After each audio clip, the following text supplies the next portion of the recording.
Je suis Anne Pioz, psychothérapeute et je vous accompagne à retrouver une relation sereine et intuitive avec votre alimentation. La pleine conscience du pouvoir est un podcast qui vous accompagne à reprendre le pouvoir dans votre relation avec la nourriture, à sortir des injonctions de la culture des régimes et à ne plus vous sentir seul avec tout ça. Dans ce podcast, je partage des outils, des réflexions. Je vous parle aussi de pleine conscience et d'introduire dans votre quotidien plus d'observation de votre propre fonctionnement.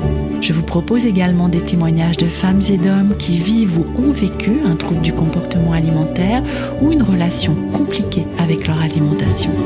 Leurs témoignages vous permettront, je l'espère, de réaliser que nous sommes nombreux à nous retrouver pris au piège de cette relation toxique. Je vous laisse avec l'épisode du jour.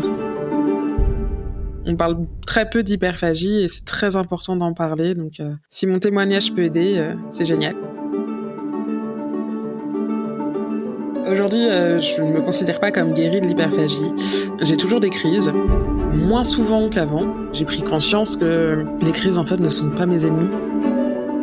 J'ai appris à penser à moi, à faire de moi une priorité, chose que je ne faisais pas du tout avant. J'ai passé quasi toute ma vie à penser aux autres avant de me penser à moi. Ça fait bizarre au début. J'ai réalisé toutes les choses que mon corps me permettait de faire aussi. Je me suis vraiment réconciliée avec lui et c'est plus du tout mon ennemi. Et je fais ce que je peux pour qu'il aille bien lui aussi. J'ai envie d'aimer mon corps parce qu'il me permet de vivre tout simplement. Pour l'instant, c'est comme ça que je fonctionne et au final, voilà, c'est pas grave. C'est pas grave.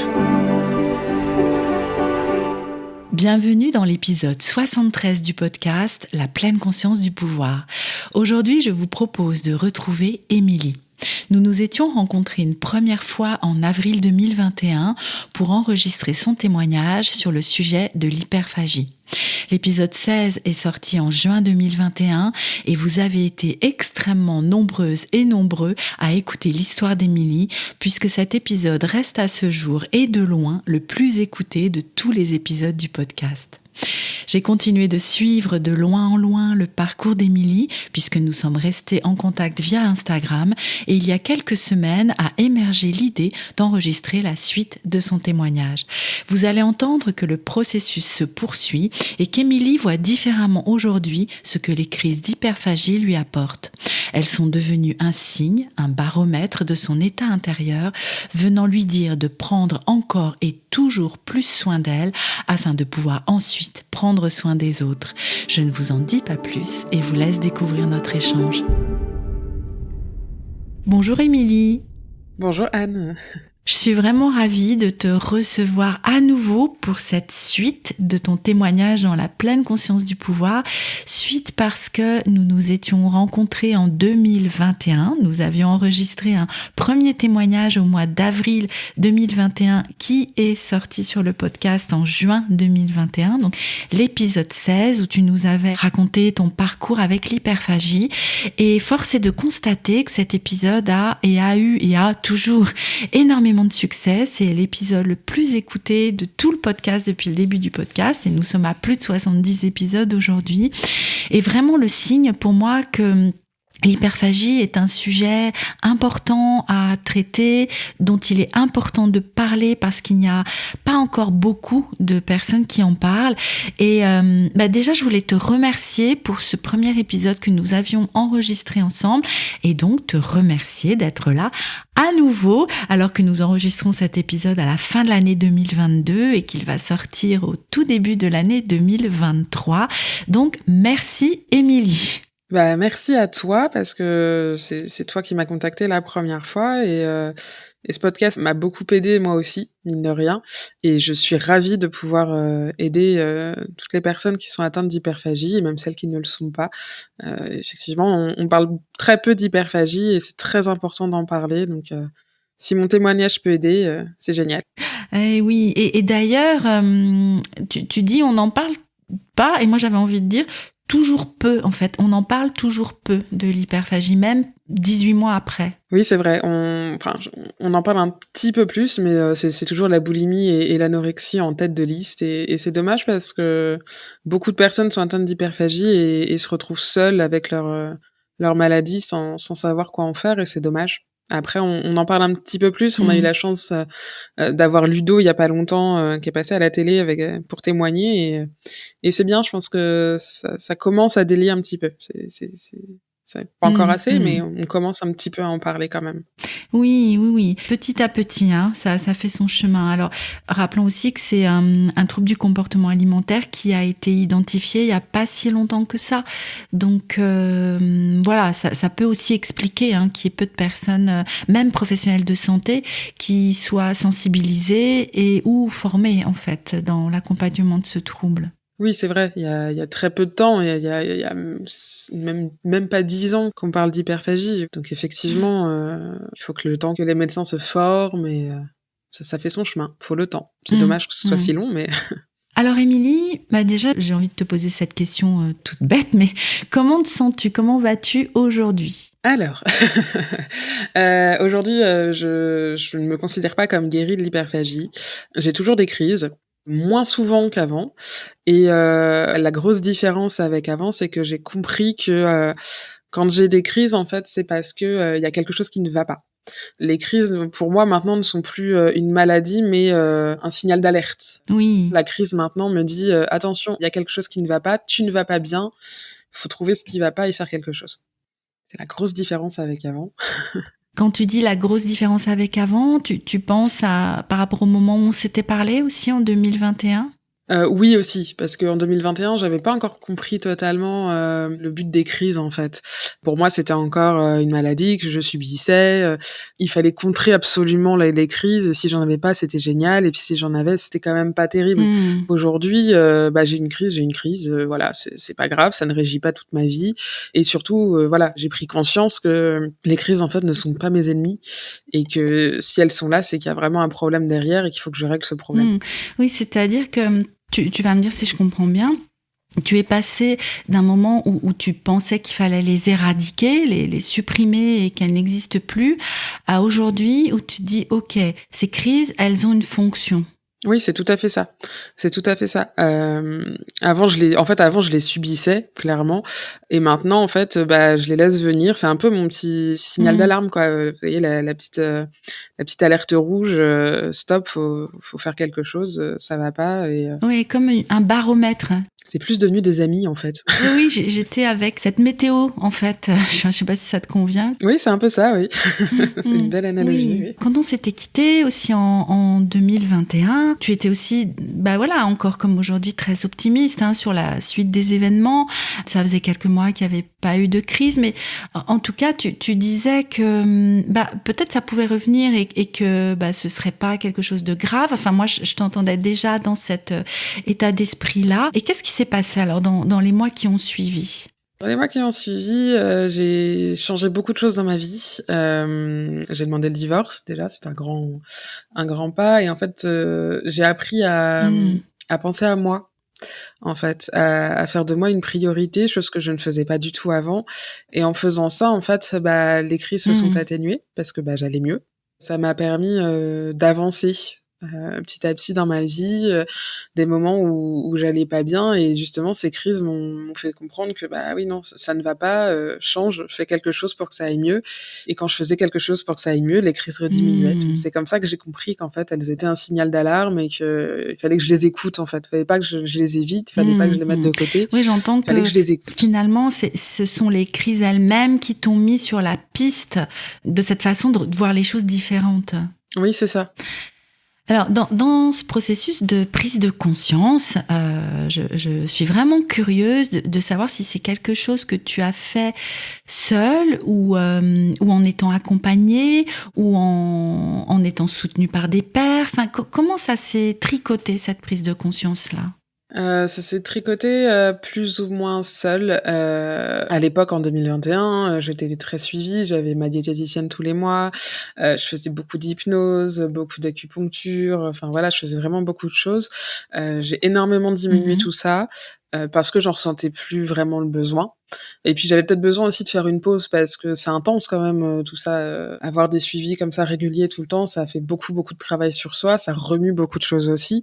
J'avais besoin de faire une petite pause et de prendre le temps de souffler et d'assimiler aussi tout ce que j'avais appris sur moi, Oui. sur ma vie, sur, ma manière de fonctionner et je pense que oui, c'est comme ça que j'ai en prenant le temps, en fait, de prendre du recul sur tout ça, c'est comme ça que j'ai compris. Après, j'ai toujours, ma diététicienne qui est toujours dans le coin, Mmh. pour discuter. Enfin, elle est plus une coach qu'une diététicienne, mais elle est toujours là pour discuter quand j'ai des petits soucis et cetera. Elle m'a aidée aussi, mais mais ouais, voilà, ça s'est plus fait, en prenant du recul, en prenant le temps de me poser, de faire le point, sur tout ce qui s'était passé, tout ce que j'avais fait ces dernières années. Oui, c'est vraiment le moment de prise de recul finalement, avec un travail très intense pendant, plusieurs mois, voire plusieurs années et puis c'est comme si, tout d'un coup tu dis: «Attends, je vais reprendre mon souffle, je vais mettre les choses à plat, je vais prendre des grandes décisions dans ma vie», hein, j'ai aussi entendu ça. Voilà quoi, comme tu sais laisser décanter tout ça. Oui, c'est ça, c'est ça. Prendre le temps, en fait, de faire le point et puis, le point sur sa vie aussi, regarder, ce qui ne convient plus, comment faire pour changer ça, qu'est-ce que je peux mettre en place, et cetera. Ça prend du temps aussi, mais oui, c'est important. J'ai pris le temps, en fait, de prendre soin de moi et de penser à moi. Mmh.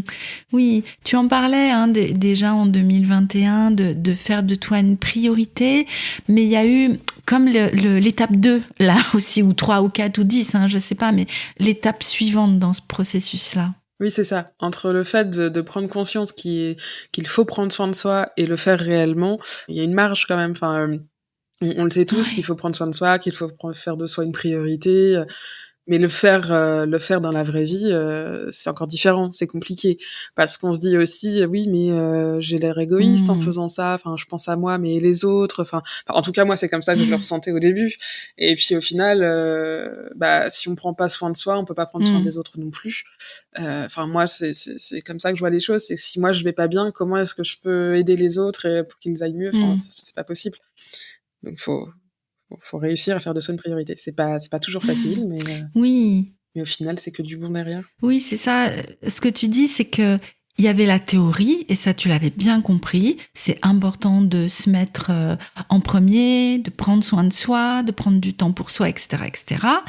Ok, le concept, je suis d'accord avec. Mais dans la pratique, bah, c'est une autre paire de manches, en fait, de faire l'expérience de ça. Bah, oui, c'est complètement c'est une autre expérience, surtout que, bah, j'ai passé, quasi toute ma vie à penser aux autres avant de penser à moi, donc ça fait bizarre Mmh. au début de se dire: «Ouh là là, mais je fais ça, mais je le fais pour moi et ouh là, c'est étrange». Mmh. C'est un peu bizarre, mais au final, on se rend compte que on se rend compte que c'est comme ça qu'on va mieux et que, bah, même autour de nous, ça se ressent. Ça se ressent, enfin, mes proches m'ont dit: «Oui, bah, depuis que tu fais attention à toi, que tu fais des choses pour toi, tu as l'air quand même plus Mmh. radieuse, plus heureuse, plus ouverte». Donc bon, c'est quand même bénéfique pour tout le monde, je pense. Oui, oui.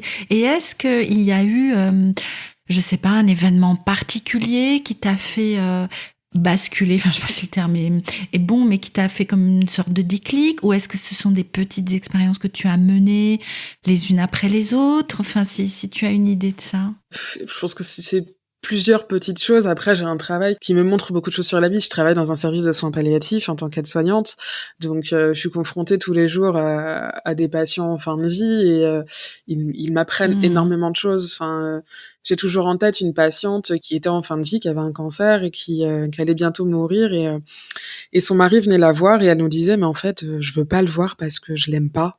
J'aime pas mon mari, ça fait des années que je Mmh. l'aime plus, on vit ensemble mais juste comme ça et en fait, j'ai même pas envie qu'il soit là» et moi, cette histoire, ça m'a fait mais au Mais secours, oui. enfin, la pauvre et je me suis dit: «Mais je veux pas être comme ça.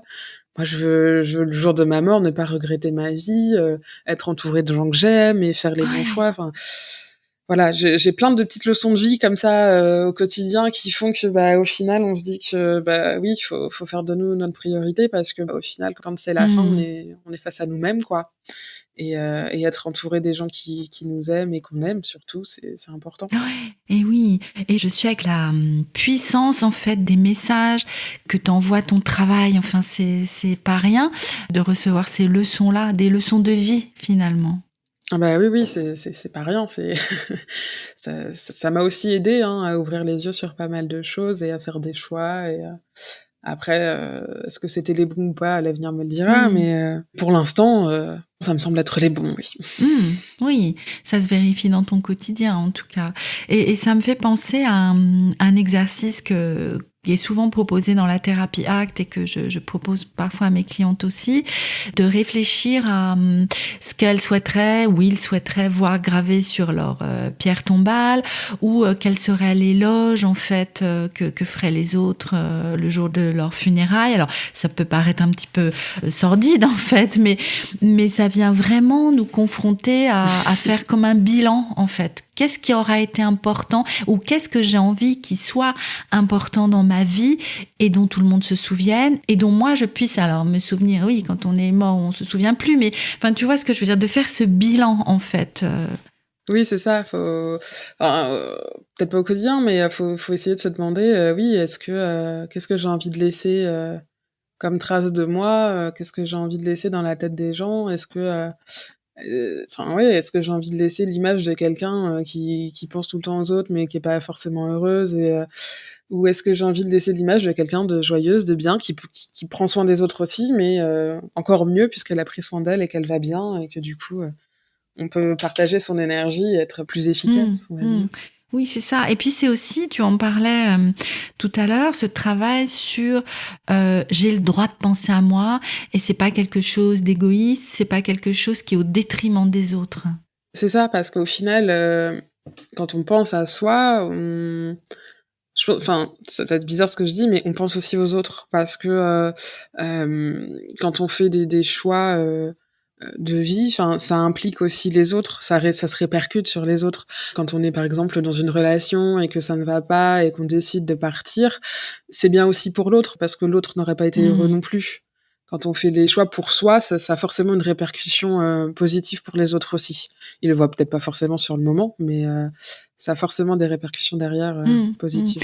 Mais oui, ce qui me venait en t'entendant dans des choix même du quotidien, surtout quand on a des enfants assez jeunes, c'est à un moment donné, de poser le fait qu'on peut pas prendre, enfin, c'est pas qu'on peut pas prendre soin d'eux à ce moment-là, mais qu'on se met en priorité à un certain moment, parce que ça va nous redonner l'énergie de pouvoir être auprès d'eux par la suite.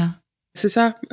Au début, moi, quand j'ai eu mon fils, il a 4 ans et demi maintenant, mais quand je l'ai eu, tout tournait autour de lui. C'était lui la priorité et cetera. Il est toujours ma priorité aujourd'hui, évidemment, mais je me fais passer un petit peu avant aussi parce que je pense, enfin, avoir une maman heureuse, c'est quand même plus sympa qu'avoir une maman, malheureuse, même si elle prend soin de nous, le Mmh. plus possible et cetera.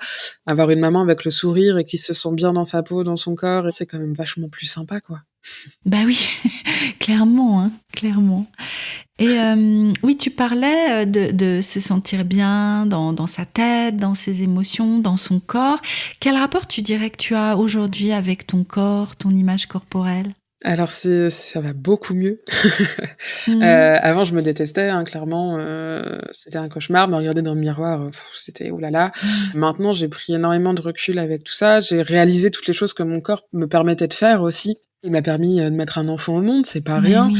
Il me permet, de bouger tous les jours, de respirer, de pouvoir me promener, de voir des choses magnifiques, d'entendre des choses magnifiques aussi. Enfin voilà, il me permet de faire beaucoup de choses et je me suis vraiment réconciliée avec lui. Alors évidemment, il y a toujours des petites choses que je n'aime pas, mais dans la globalité, je me suis vraiment réconciliée avec lui et c'est plus du tout mon ennemi et je fais ce que je peux pour qu'il aille bien lui aussi. Mmh. Ouais, c'est quelque chose d'une histoire d'amour qui s'est tricotée là. Oui, c'est un peu ça. Après ça prend du temps, hein. Il y a des jours avec, il y a des jours sans aussi, hein. Il y a des jours où, où j'ai pas envie de me voir non plus, mais Mmh. mais c'est quand même beaucoup, beaucoup plus rare qu'avant et oui, j'ai envie d'aimer mon corps parce qu'il me permet de vivre tout simplement. Mmh. Oui, et c'est important ce que tu dis du fait que c'est pas comme ça toujours: «Oh là là, c'est formidable, je m'aime, je m'adore», il est pas question de ça ici, hein. Il est question finalement, de quelque chose de très humain, tu vois? C'est un petit peu comme, enfin, tu vas me dire si tu peux vivre ça aussi, mais la relation avec nos proches et même nos enfants, mais il y a des jours, on peut plus les voir en peinture, quoi, parce qu'ils nous sortent par le nez, parce que pour X raisons, mais ça n'empêche qu'au fond du fond, on les aime et on les aimera toujours. Mais sauf que, il y a des jours où on n'en peut plus, quoi, ils nous sortent par les yeux. Bah oui, voilà, c'est ça, c'est ça. Ça peut pas être, tout beau, tout rose, tout le temps, c'est pas possible, c'est clairement impossible. Mais dans le fond, voilà, en fait, j'ai pris conscience, de l'importance de mon corps et que, il a l'aspect qu'il a, mais il a le mérite quand même de me faire vivre tous les jours, de me transporter tous les jours, enfin voilà, il a le mérite d'être là quand même, il a le droit d'être là, il a le droit d'être comme il est. Il a le passif aussi qu'il a parce que je l'ai quand même bien maltraité pendant plusieurs années et malgré tout, il m'a jamais lâché quoi. Donc bon, Mmh. il a le droit d'avoir ses défauts. Oui, oui, oui. Je trouve important ça aussi, quand tu parles de cette gratitude, en fait, que tu peux développer pour lui et lui être reconnaissante de pas t'avoir lâché en route. Bah oui, oui, oui. Après c'est pareil, hein, c'est tout un travail à faire pour prendre conscience de tout ça, mais oui, j'ai une grande gratitude vis-à-vis de mon corps, oui, parce que je l'ai quand même, bien maltraité. Je l'ai même été jusqu'à le charcuter, avec une sleeve. Enfin, c'est pas rien. Je lui ai fait quand même subir pas mal de choses et je pourrais développer tout un tas de maladies. Enfin voilà, il pourrait se rebeller complètement et il le fait pas. Mmh. Et dans cette prise de conscience-là, qu'est-ce qui a été aidant pour toi? Est-ce que tu te souviens qu'il y ait eu des déclics ou je sais pas, un truc que tu as lu ou? Ce qui a été aidant, il me semble que c'est avec ton programme, j'ai plus le nom, le petit programme court, Ah où tu nous oui, fais faire des Mon corps, ce exercices, héros, oui, pour, se réconcilier avec son corps justement. oui, Voilà, c'est ça.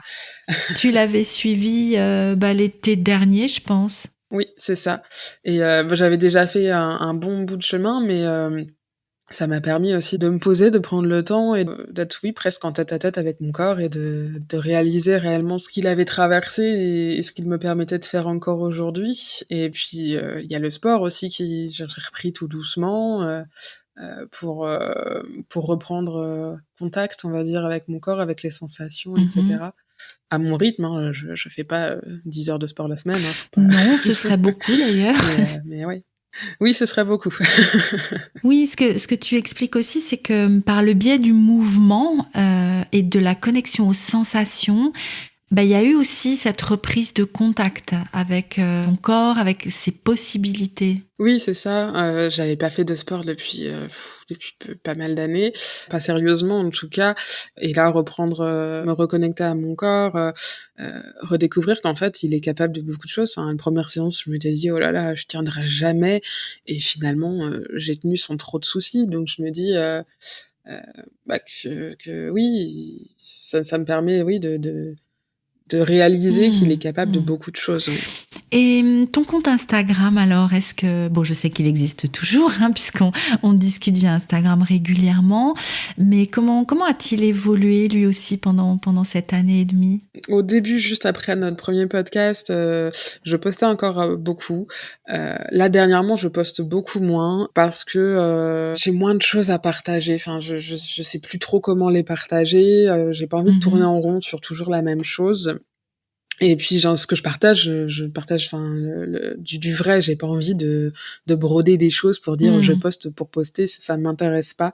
Donc je suis toujours là, effectivement, le compte existe toujours, je réponds toujours aux messages privés. J'en reçois souvent en lien avec le podcast justement. On me dit: «J'ai écouté, et tout, est-ce que tu peux m'aider?» et cetera. Je réponds avec grand plaisir, mais effectivement, je poste beaucoup moins parce que j'ai envie de prendre le temps de poster des choses, vraiment intéressantes et Mmh. voilà. Et est-ce que c'est en lien aussi avec, le fait que finalement ton chemin a pas mal avancé depuis et que tu es peut-être en train de passer à autre chose ou que c'est pas du tout ça? Oui, je pense aussi. Je pense que oui, c'est en lien et que j'ai peut-être plus envie de ressasser toujours la même chose et de redire toujours les mêmes choses et peut-être que j'ai envie d'aider différemment. Parce que j'ai toujours cette envie d'aider les personnes atteintes d'hyperphagie ou même d'autres TCA, mais j'ai peut-être envie de le faire différemment. Je ne sais pas encore comment, Ah! mais ouais, Mmh. ça a un lien, je pense. Oui, bah, oui, j'allais te demander: «Ah bon, mais comment?» mais bon, c'est pas encore le moment alors. Non, c'est pas encore. Mais c'est pas grave, ça fera une occasion de te revoir une troisième fois, ici sur le podcast. Ben voilà. Dans l'épisode 16, le premier que nous avons enregistré ensemble, je t'avais demandé à la fin de l'épisode quel serait le message le plus important que tu souhaiterais passer. Et peut-être que c'est toujours le même, mais j'ai vraiment envie de te reposer cette question de quel serait pour toi le plus important à transmettre dans ce que tu as vécu là depuis toutes ces années? Je dirais que le plus important, c'est d'essayer en tout cas de ne plus considérer les crises comme des ennemis. Hem, D'essayer de s'en faire des alliés, de trouver, pourquoi ces crises sont là, pourquoi elles interviennent à certains moments, pas à d'autres, qu'est-ce qui va pas? Parce que je pense que c'est réellement un signal d'alarme pour toutes et tous d'ailleurs, que c'est vraiment un signal de il y a quelque chose qui ne va pas et qu'il faut changer.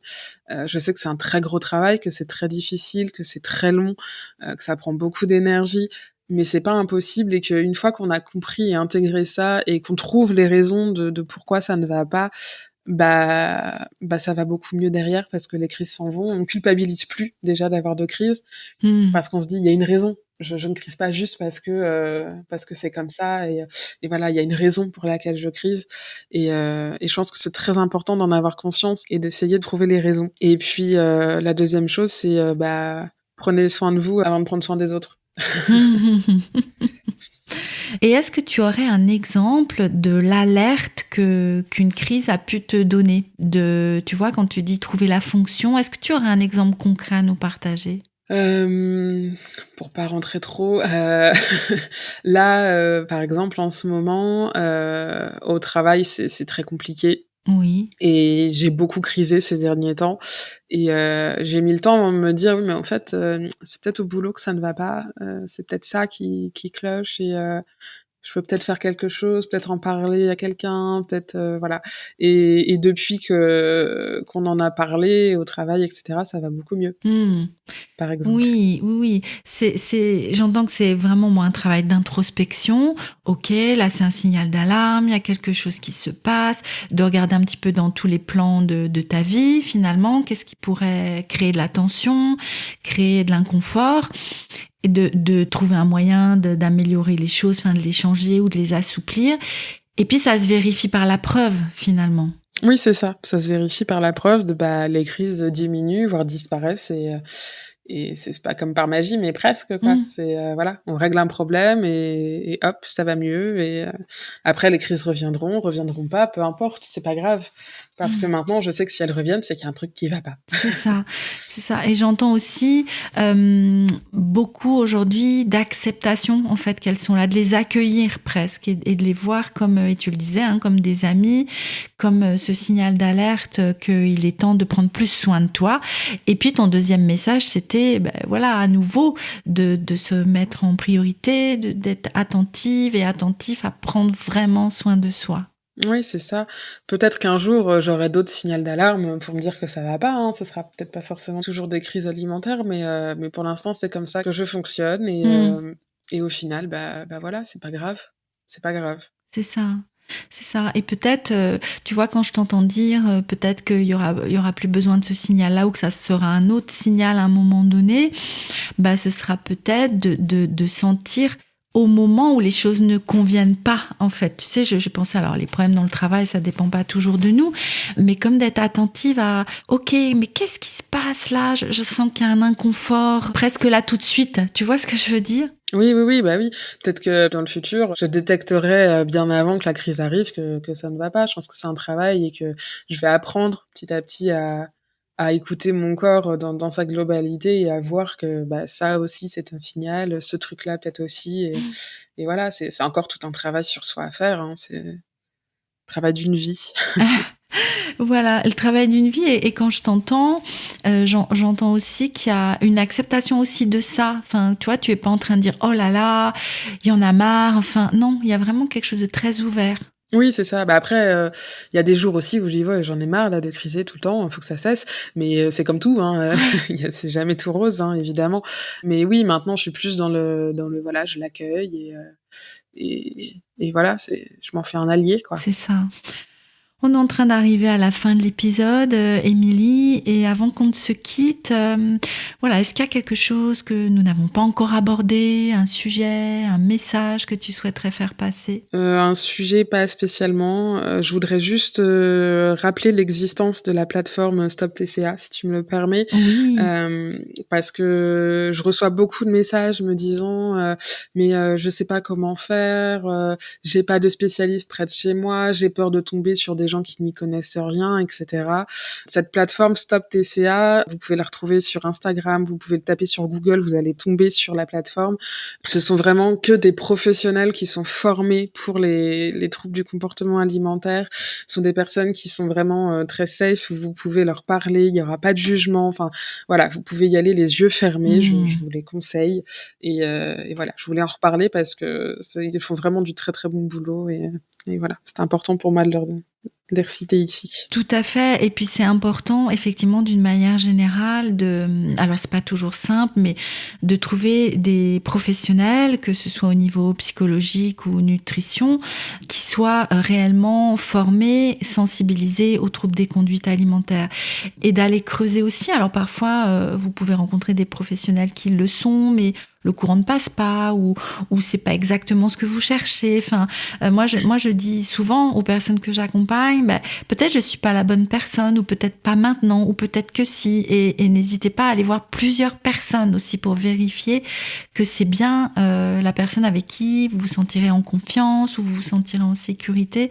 pour avancer sur ces questions si sensibles et spécifiques, hein, effectivement. Oui, voilà, c'est ça et puis, en général, quand on est hyperphage, on est aussi atteint d'obésité et rencontrer des professionnels, c'est toujours très compliqué parce qu'on se dit toujours: «Oh là là, je vais être jugé, je vais m'en prendre plein la tête», que là, vous pouvez vraiment y aller les yeux fermés, ils vous jugeront pas, Mmh. ils vont pas vous dire, «Bah, allez faire du sport et revenez me voir plus tard», enfin voilà, ça j'ai déjà eu, hein, mais donc voilà, vous pouvez vraiment y aller, sans aucune appréhension, tout se passera très bien. Mmh. C'est important, hein, ça aussi, hein, d'être dans et tu le disais, un espace sécurisé et où le ou les professionnels ont travaillé sur leurs biais grossophobes, sur leurs biais autour de la santé et le poids, enfin, et cetera, hein.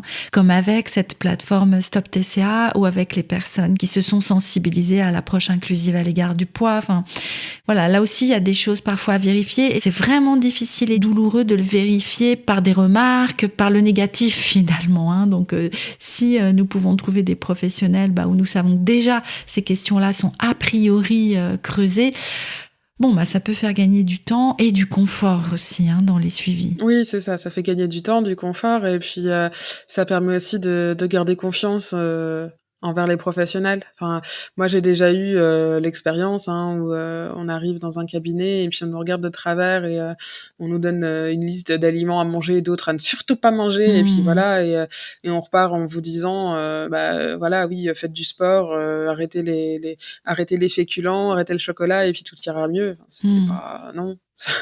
Pour la confiance en soi, pour, l'estime et cetera, c'est pas bon on repart pas confiant. Enfin, et puis après, on n'a plus envie d'aller voir qui que ce soit parce qu'on se dit: «De toute Non. façon, ce sera toujours la même chose». Après, moi, j'ai eu la chance, sur Rouen de trouver des super professionnels, grâce à ma diététicienne mais ils sont à Rouen, donc ils peuvent pas être partout. Eh ben non, Et là, au moins, avec cette plateforme, c'est en ligne, donc c'est ça. C'est en ça, hein, que ça peut être utile de développer ces consultations en ligne, effectivement.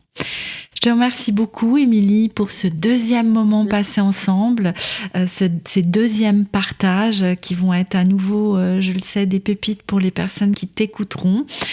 Je te souhaite une bonne continuation, encore cette fois. Nous restons en contact, bien sûr, toutes les deux. Et puis, n'hésitez pas, à nouveau, si tu en es toujours d'accord, mais je crois que oui, Émilie a contacté Émilie via son compte Instagram. Nous mettrons le lien dans la description de l'épisode. Je te dis à très bientôt. Passe une belle fin de journée. Merci à toi, Anne. À très bientôt. Nous voici à la fin de cet épisode, de cette partie 2 du témoignage d'Émilie. Si vous n'aviez pas entendu la première partie de son parcours, elle se trouve dans l'épisode 16 du podcast. Vous pouvez retrouver Émilie via son compte Instagram, n'hésitez pas à la contacter.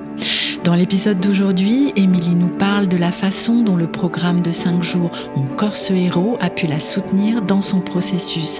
N'hésitez pas à le découvrir en suivant le lien dans la description de cet épisode ou en allant jeter un œil sur mon site internet pouvoircannelle.com dans l'onglet Programme en autonomie. Je vous laisse pour aujourd'hui et vous retrouve très bientôt pour un prochain épisode de la pleine conscience du pouvoir.